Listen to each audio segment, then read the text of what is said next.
topic, whatever you want to say. It has been the talk of the town here at the 6th Invitational because it's been so damn weird, John. For an entire year, this map's offender-sided, and then you want to flip the script on us, make it a 63% defender-sided map. It's probably even more so now.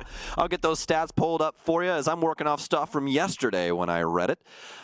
But as we're getting through here, Nomad going to be banned out from Direwolves, Flores on the offensive side as well. So going to be a little bit difficult to get rid of some of these shields and some other things around the site. Solus, obviously fairly straightforward as she's just so good at getting rid of those drones.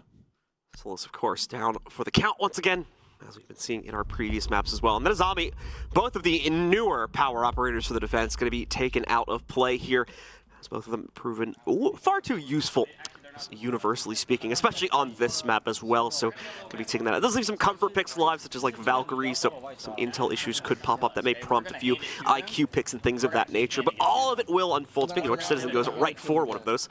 All this will be unfolding, of course, throughout the course of the next 12 to 15 rounds as we work our way into the first one here to see if Direwolves can take us to a full 3-mapper or if Soniqs is just gonna look for the 2-0 shutdown. All right, well, nature's slowly healing. 59% overall for Chalet right now defensively. 9 plays. What's our most played map? 14 and it's on border. No wonder. Oh no. You know, if it's not a good thing. If border got removed right now and we never had to see it again for the rest of the tournament, I'd be happy. Personally. Just a bit too chaotic. It is hell in a handbasket. It is ridiculous. It's probably fun for the players. I don't think it is. Have you seen that map? They're fighting for their life inside Armory, man. There's so many angles there. I like that. Oh, that's a masochism. Some people like pain. Yeah, that is true. That is true. Clubhouse currently sitting at 12 plays with 60% defensive overall. Bank at 11 with 55. Cafe 55% overall as well at 9 plays. Theme Park 9 at 58. Skyscraper 8 plays at 61% defensive win rate overall, which is another shocker. Oregon at 60, that's 4 plays, and our least played tied with Oregon as well at 4 is Villa at a 47% defensive win rate overall. Well, there you have it. Let's get ourselves into the depths of this first round of Chalet, however, as the Soniqs are starting out on the attack this time. We saw some messier bits of their play show up just inside of that halfback on Oregon, so we're going to see if they can clean things up a little bit better now, starting out with it on map number 2. Do have the Argus cams coming in to help out a little bit.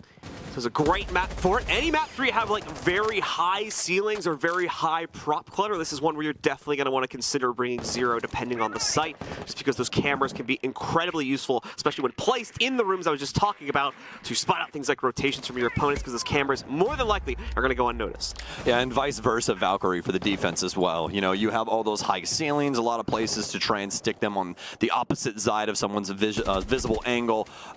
Just fantastic map to be able to bring some extra info. So see if that works out for these two respective teams. Ray C will be placed at the top of library. Citizen going to pick up Souffle, and that's actually going to be our first kill here about halfway through. Utility kills abound, and finally a gun gets hot. Ray C will take down Rexon. Right, always up for the challenge, it seems, inside of a 1vx as he strikes true yet again to start out his team with their first kill of the map. Nicely done from Pekin as well. Prompted and ready to chuck out the nitro from below. Stops the first plant attempt as Gunnar goes down. Citizen with a cross, though, finds Pekin before he can actually rotate up the Solarium stairs to fully support the counter for the next plant attempt. That's put Direwolves on the back foot yet again. Ray still in it, though, along with Harambe, trying to hold things out. Leave both players positioned over here by Piano and Office, trying to waste out this last minute now. Soniqs are going to take their time. They got Grixer at the forefront of the building still. Is going to get some camera set up on the eastern front. So wrapping himself towards trophy side. Citizen will place himself inside the Solarium and start trying to hold things down. We still have Geo on an angle, and he's going to be holding the cross here for Masters. You can see the kill box kind of set up here, allowing Citizen to work. They know where this player is, knows he has to be in the corner, works it around. If he's not in this angle over here, then he knows he's stuck. There's going to be a swing from Ray C. The comms not working out for Soniqs. It was guesswork there. They didn't want to confirm it. Ends up giving up one Soniqs member, but it doesn't really matter. Able to clean up the round nevertheless, and Soniqs make it out alive. Attackers on top here to start things out as the Soniqs. Actually looking for that quick closeout this time, but once more the Direwolves putting up a good fight in the main round. Just fell way too far behind, unfortunately, as this round got started. One of their players making a mistake, getting tripped up there by the Claymore, and then the nade that pretty much immediately followed that up already put them in a very struggleful position, which again, still able to fight back quite a bit when the frag started dished out over towards bedroom there, but seems that deficit came back to haunt them once again towards the end of it. So we're down to the bar site now for defense number 2 on the DW side. Yeah, it seemed like poor Gio thought that potentially could have rolled out to the left-hand side rather than went towards office, but obviously not the case. Tried to stick it inside a bathroom, so Direwolf's going to change things up now. They're going to head towards the mid-floor, go for bar gaming. Going to reinforce the panels down low as well. Just to make sure the Soniqs can't make a direct entry point so easily out of that. Still have a lot of opportunity for secondary hard breach available to them. Citizen going to work in on the line as well, so EMPs as well at their disposal. I want to see what the secondary lineup is looking like. Might have some secondary hard breach, might have some other things, and yeah, that's what I wanted to see. We're going to have the nades in from Citizen and Gunner secondary hard breach on Rexen, and get this, he's actually going to be like the pseudo main hard breacher here for this kind of situation. This is the craziest thing about Nook right now, is that you have the frag grenades, secondary EMPs, and secondary hard breach. Look, metaphorical Thatcher, boom, right there. So he's going to quickly open things up for Snowmobile. Gives... Or Thatcher Thermite. Oh my goodness gracious. Once again, similar names. Too many names. It's the... in it. Indeed. My brain can't handle it. It just can't take it anymore. It's overloaded with Rainbow Six Siege information. Well, speaking of which, the Soniqs, they're able to process it a heck of a lot better than I am. Start breaking open this top floor. Get rid of those castle barricades, John. They have some laser gates to try and get around as well. And the big issue is they don't have that much expendable utility. Gio can try and use some of his hard breach. Jackie Wu's just going to give it up the peak over to Gunner. Checks it and delivers. Gunner checks it. Check marks it, apparently, as he takes down Jackie Wu very quickly on it. Like you said, Jackie Wu just giving it up entirely. Thought he was going to be ready to put out a very similar shot, but instead, revenge is claimed by the attackers. And they'll take him down once again, scoring the first kill of the round. Keeping it consistent, too, as Rexen completes his flank now all the way into the depths of bar. Has the site, and even worse, has the connector between both of the sites. That's a hard point that Direwolves almost certainly may not be able to break him out of for the rest of the round. Big issue now is Soniqs have to get the case in here. It's going to be on Gio.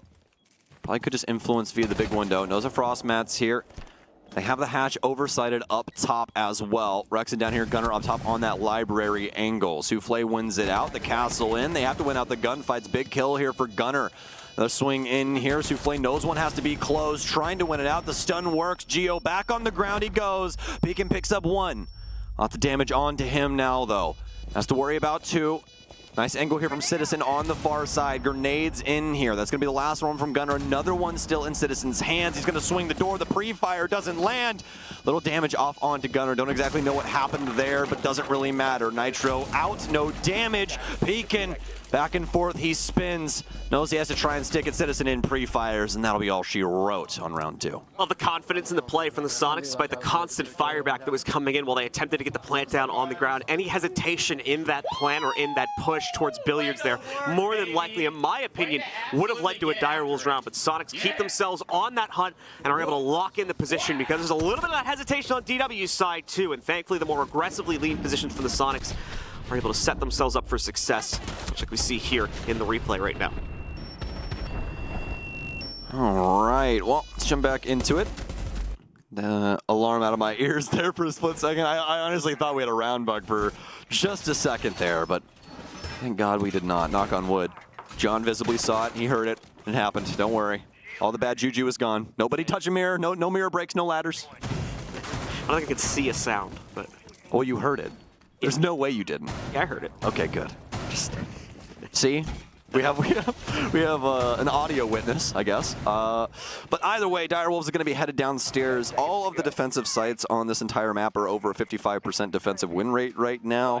As for the basement, I think it's one of the most won. Yes, indeed. Actually, Master Off is the most won. It's at 62%. But Wine Cellar Snowmobile, that's 61. Well, let's see now as Direwolves look to try and lock in something. Can expect more than likely attack pause to come in if things do not end up going their way. It'll be an interesting position for Pekin over there inside of the main garage. So we'll see if he can snag anyone up from the Soniqs with that. However, it does not really look like the Soniqs are currently trying to clear towards that part of the map, so it's going to be quite a long wait for Pekin. And even then, he may not be met with any real reward here. Trench is being pressured just by a single member of the team at the moment here. The rest of them, I believe, trying to work on Snowmobile Garage in the opening few moments here. EMP's out from the Thatcher of Grixer. Selma's down. Garage panel destroyed. Soniqs on the ball right now, holding down this top floor. Still have a roamer all the way up in Library, but they haven't given them too much trouble just yet, so probably just leave it for a little bit later on as they still try to get the heavy objects out of the way. Get some of the panels open, some of the angles open on the farther side of the map so that when they do try and clear out some of these members, there's potential for a frag instead of just them getting forced back to site. Starting to wrap around the west end here. You can see Pekin slowly, like a snake, on the Soniqs. Gunnar knows he's here. Easy pickings. He tries to go for the impact. Ill-advised. Some other players trying to rotate in now. Gunnar aware. Rexon takes down Razy. I think that was the hallway player. Rexon, he's all over it. Harambe down. Citizen with one as well. And it is utter decimation of the Dire Wolves. No longer the predator. Soniqs, Mother Nature, definitely the prey in this one. Sonic boom over the Dire Wolves.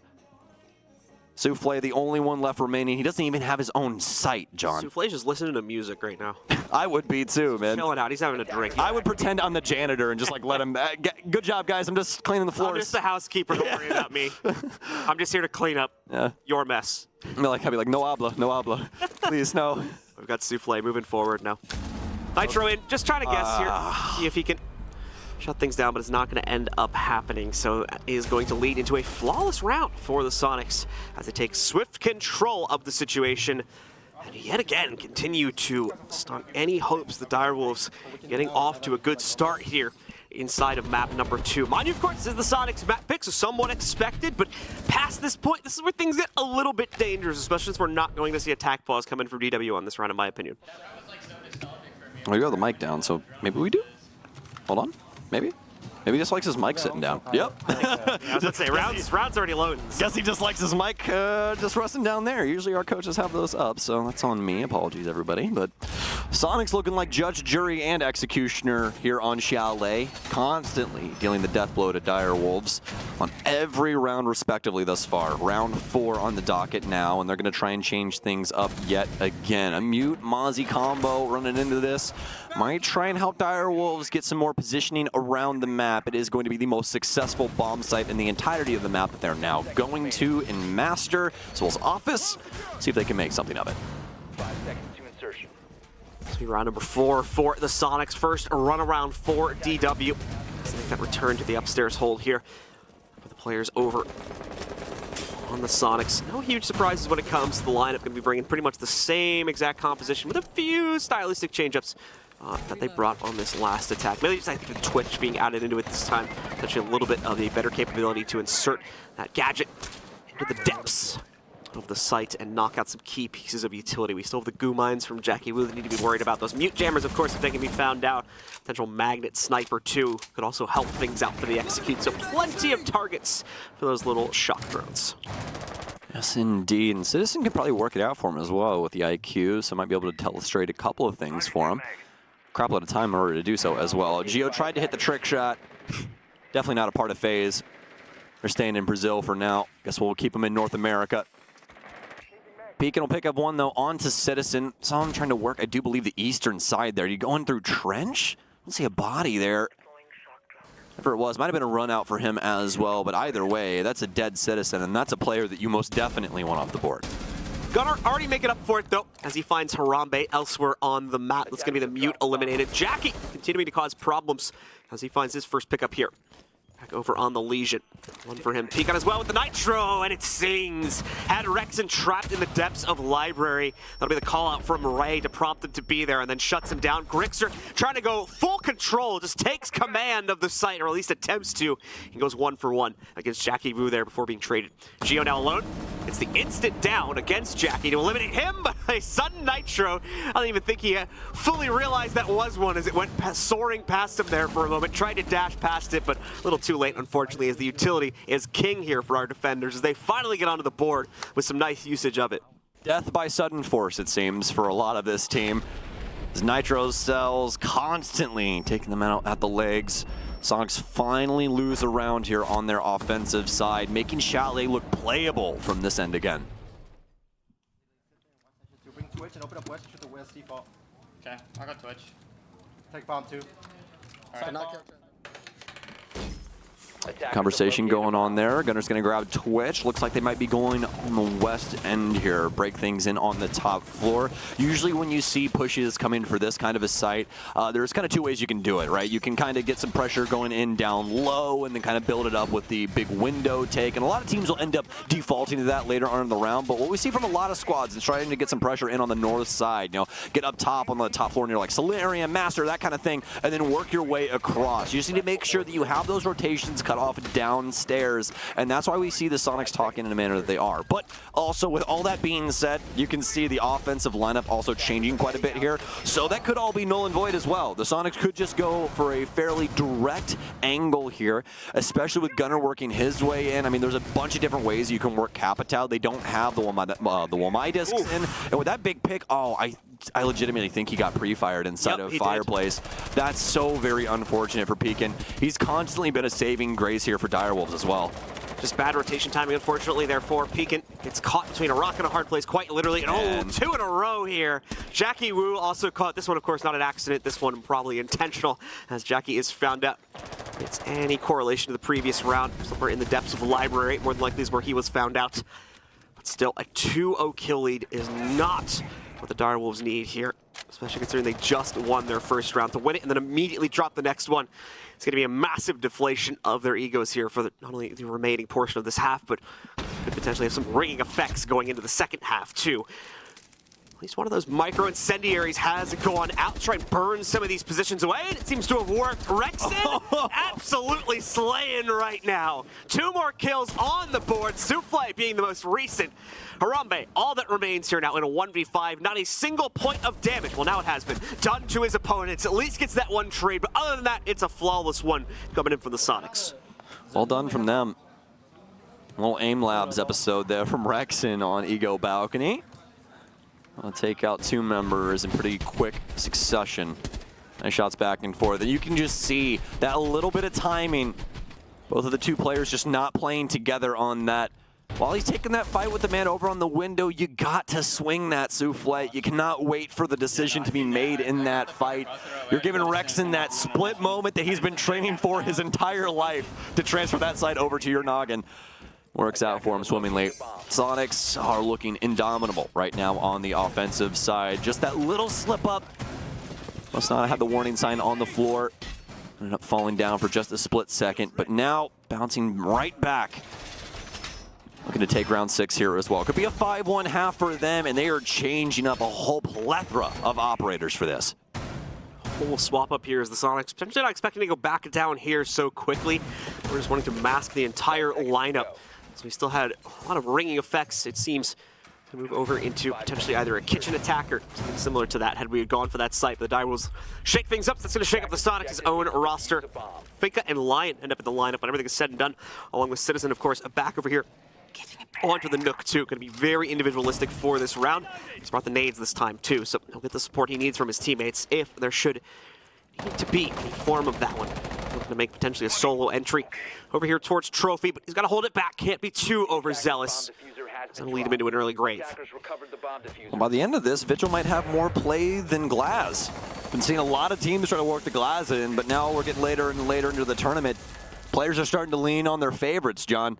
Everybody's trying to reach for that last lifeline. It looks like Vigil is inside that armory.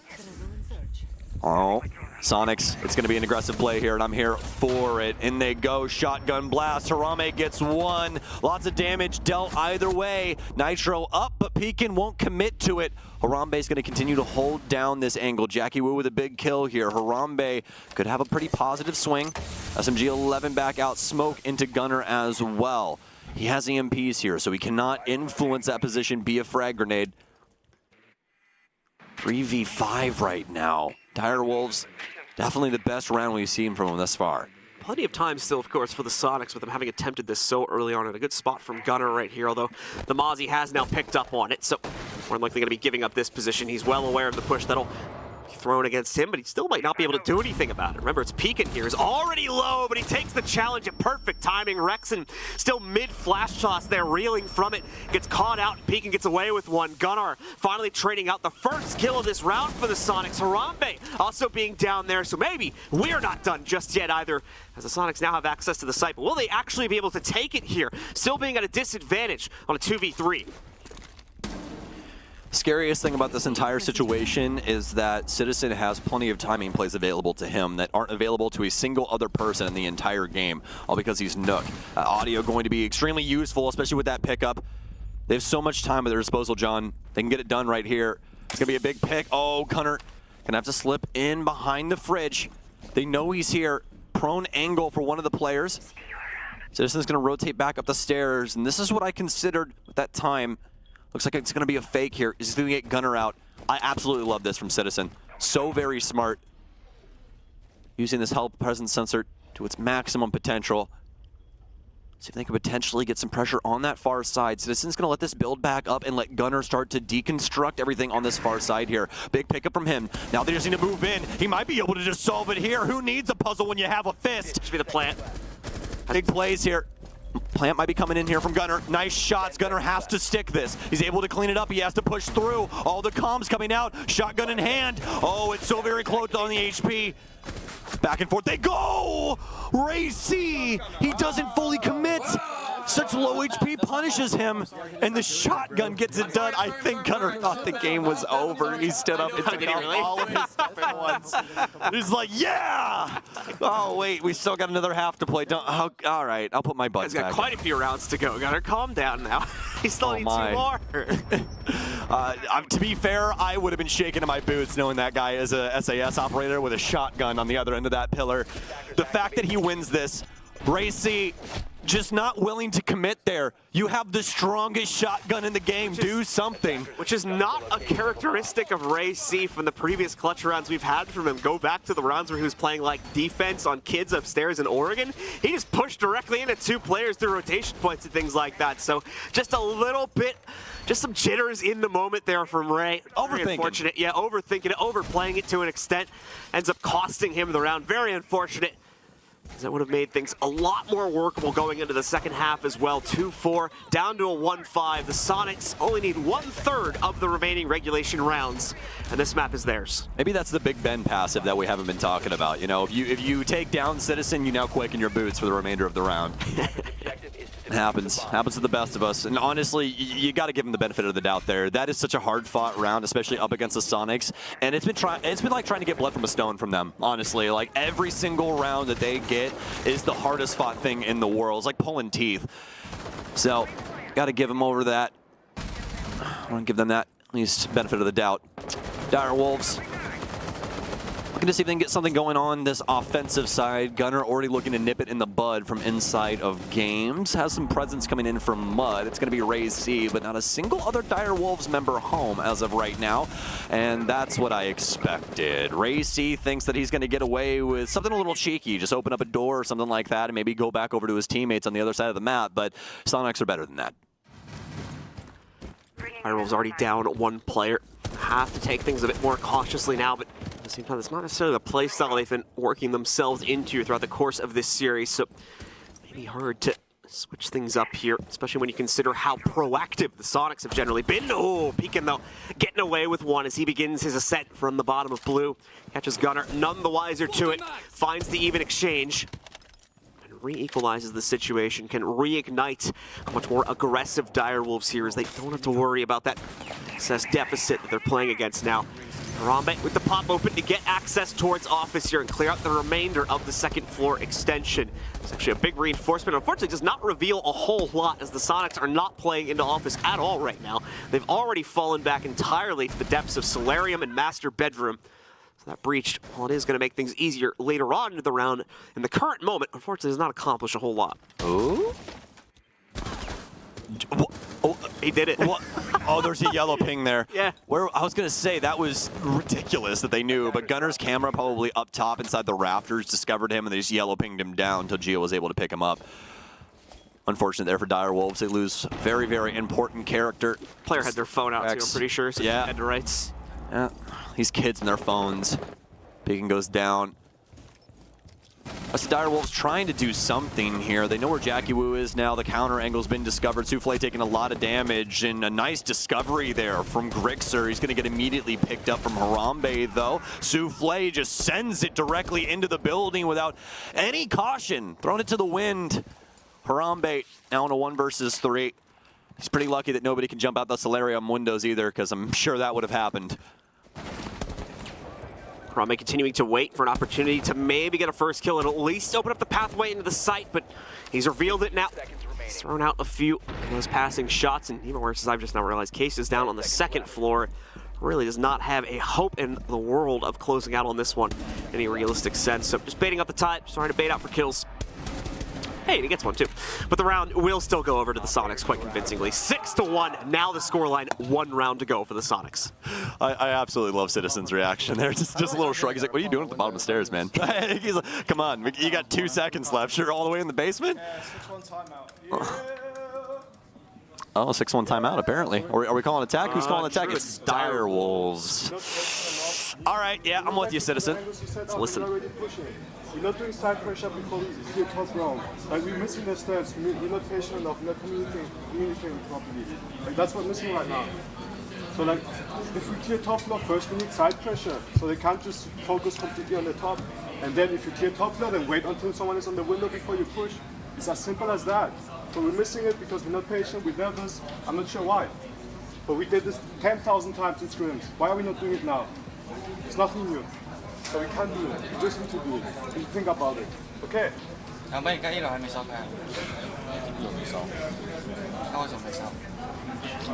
right, definitive end of the statement there from Dire Wolves' coach as they get themselves back into the game. 2 very different sides of a coin right now as we take a look at both of those cameras. The Soniqs vibing. That's how I describe it. Said here, we get pushed back. We have to flank or No, retake. fuck that Gotta bar. make that office rotate. I do not have time for that bar.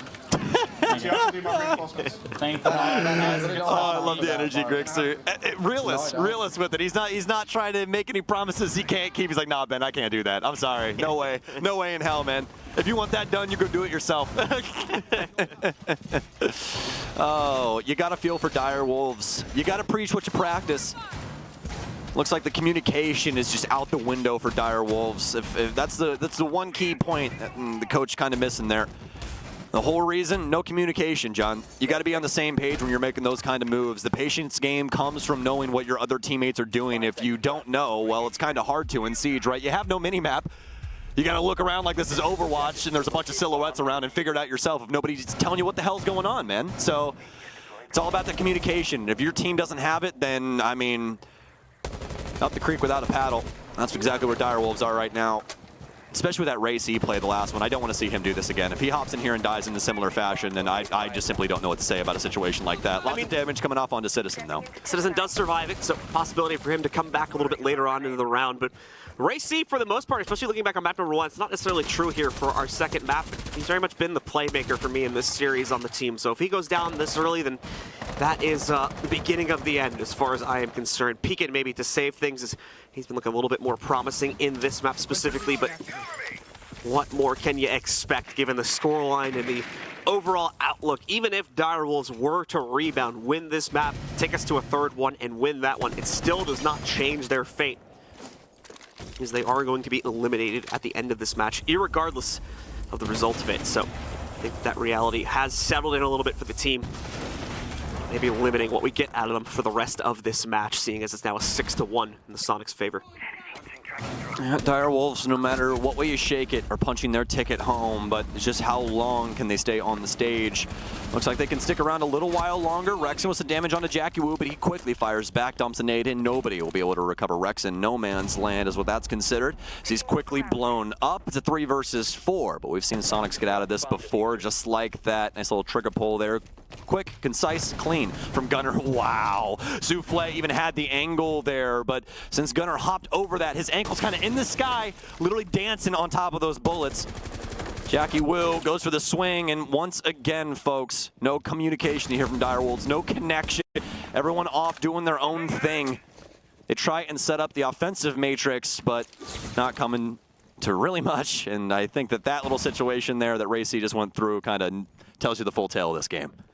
Racy, like I said, he's the playmaker here in the 1v3. Has been able to make it to the bitter end of the round, but no real winning capability, unfortunately, to take it forward from this. Has the time to do it, so I'll correct myself. This is certainly possible. But with the position he's in, it is certainly tough. So he'll try to swing forward. First shot reconfirms his position. They'll know he's here. At least one of the response shots does make a connection onto him, bringing him down to half HP. Going to attempt to self-drone this, but nope, a Toxic Babe right in front of his face. Will cancel that. Probably spotted it the second he got onto the drones. Quickly cancels himself back out of it. Choking into a little more, and then eventually boxed out by Geo as the Soniqs give us an even more convincing scoreline here for map number 2. They'll take this matchup with the expected scoreline of 2-0 in their favor. And overall on this map, a 7-1 victory overall. Big win for the Soniqs here to lock in what should be a near top of the group position for them. And unfortunately, seal the fate of the Direwolves as well. They will be heading home in the bottom of this group. A practically flawless Chalet caps off our best of 3 here between Soniqs and Direwolves. The best map that we've seen of the tournament from Gunnar as well. 14-3. Amazing stuff from him, and a roster that has been looking quite amazing throughout this entire tournament. Such a spectacular spectacle to behold here throughout stage 1. Excited to see what they can do in playoffs. Citizen has been amazing with this team. And I mean, this is just the beginning, John. This is their first tournament ever together. Such an exciting story that we have at our hands. Absolutely the case. So still time to see Direwolves grow in the future, of course. We are going to have to say goodbye to them for now, and hopefully